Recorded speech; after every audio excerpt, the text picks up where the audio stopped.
Have you ever wondered why some salespeople always hit their targets and some don't? Then stay inside that video. In this video, I will cover one strategy, how you and all of your sales rep are always going to hit their sales quotas. And it is very simple and yet very overlooked. Have you ever wondered why some salespeople always hit the targets and some are just ending up drifting around nowhere?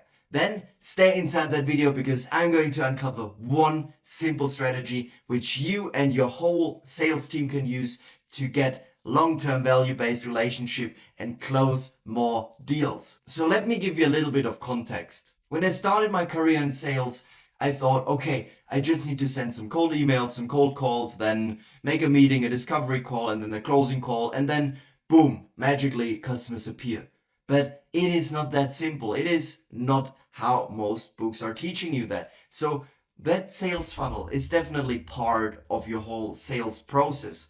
But how do you actually make the deal? How do you get the relationship? And that is very simple because we are all human. You're selling to human and humans are purchasing your products or services. So always make sure whenever you do something to get in touch with the right customers and then meet them. So when you have the possibility to meet them on site, that is, in my opinion, always better. But when it's only off site and online, that's also all right. But what you want to do, what you want to give to that customer, right, when you start knowing each other, you want to ask tons of questions. Because if you don't ask those questions, you're just like 99% of the sales reps.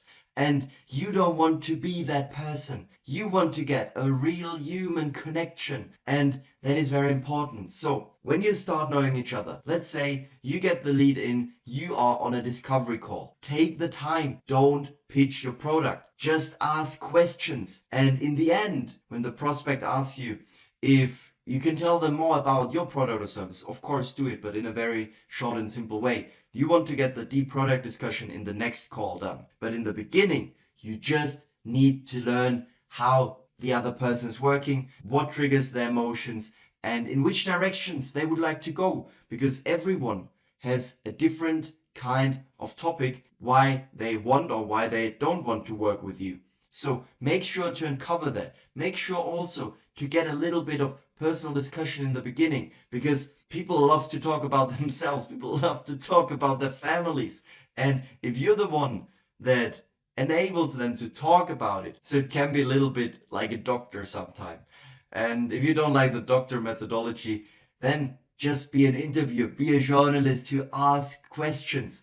And with that questions, you put them in your CRM and you get the answers right to it, because then you know more about their lead in a follow-up message.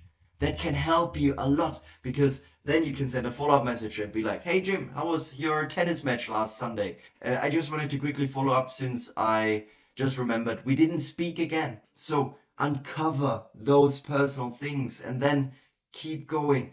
And when the prospect tells you things, listen to the answers. And based on that answers, you will understand their circumstances, their thoughts, their patterns, and their needs. And most importantly, if you see sales just that you sell something, just something, doesn't matter what for you, then please reconsider if you're working in sales is a good thing for you and for any other person. Because I want you to think about that. Think about that you can change the life or the business of the prospect, and you have the ability to do that. And only when you sell things which then make sense to the prospects, you can add your value to the market, you can add your value to that world.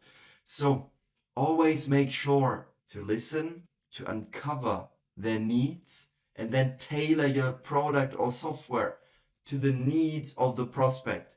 And if that is not possible, that is also viable to tell the prospect, no, I don't think that we are a good fit. Because what is worse? Someone not becoming a customer or someone who is an unhappy customer? And in terms of review management, in terms of social proof, in terms of everything around, an unhappy customer will always kick you in the back. So make sure to only sell when it makes sense to the prospect. Don't put the incentive in the here and now over the long-term benefit for you, the corporation, and the world. make sure. And if you follow that little steps, if you build a human connection with your prospects, then I guarantee you that you will 100% get more high-ticket, happy-paying customers for your products and services. Always remember, build human connections. You are talking with a human and they want to feel like it, and you also want to be a human, not a robot. We're in the people business. It's about real valued connections. And in case after that you're still struggling with getting more high-ticket, happy-paying customers, there's a link down below. Make sure to click it. In that link, also full transparency. The goal is that you book a meeting with me or one of our team members.